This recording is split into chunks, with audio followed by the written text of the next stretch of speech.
Smiley cans.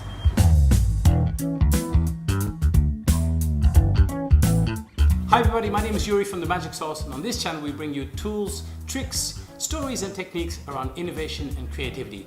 I've got some news for you because we have a new member to the Magic Sauce family.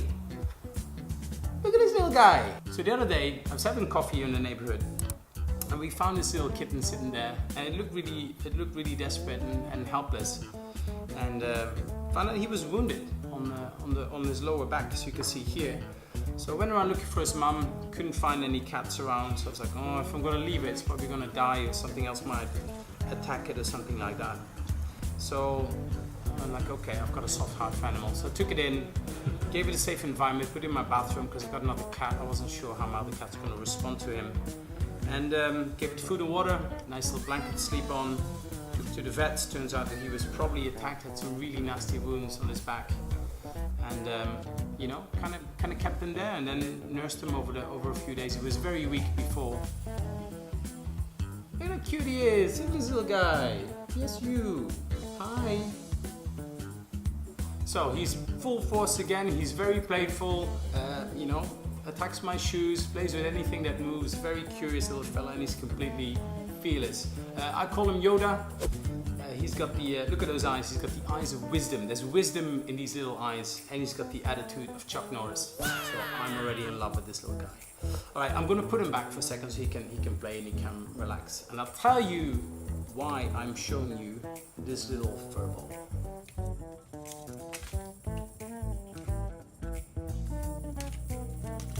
So why am I showing you a kitten in this video? Well, because I think kittens are a bit like new ideas. Let me tell you what I mean. So when somebody shares a new idea, you can't really see where it's going to go. So it's very easy to attack it. And let's be fair, we are not very kind to new thinking. Now, often through schooling, we've been hardwired to analyze and to criticize, to find the flaws in things. So when we hear a new idea that we don't get, it's very easy to attack it. Sometimes we ourselves do it before we even start a new thought.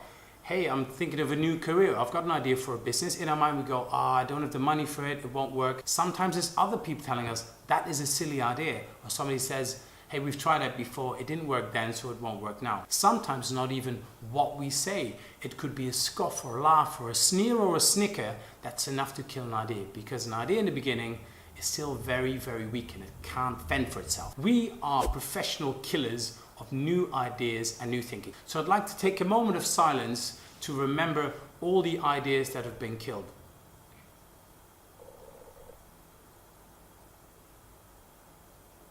All right, that was long enough. The problem is, in its infancy, you can't really see whether it's a good idea or not. You just don't know. Now, what you do with it is the same what I did to the kitten. It's the same with an idea. What you have to do with it, you do three things. You make sure it's got a safe environment, you got to nurture it, and you got to play with it a little bit.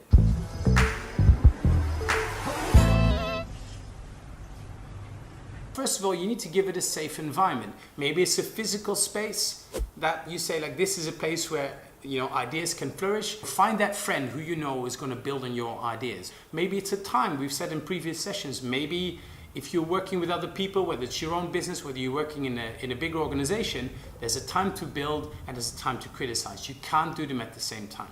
And make sure you set up a safe environment which allows people to share these ideas without being attacked, without being criticized.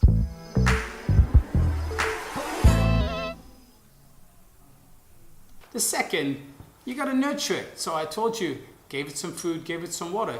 It needs a bit of love, right? It's the same with ideas. Ask questions. If you don't understand an idea at first, ask questions. Find out what the idea is all about. So tell me a bit more about that. Explain your thinking a little bit. Where did that idea come from? And then you build on it. You add to it. Say, okay, so what if we did this? And could we make it something like that?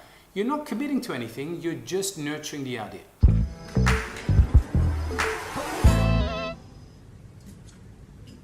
And the last one, you got to play with it a little bit. Same with an idea. See where it goes. Allow it some space to move around.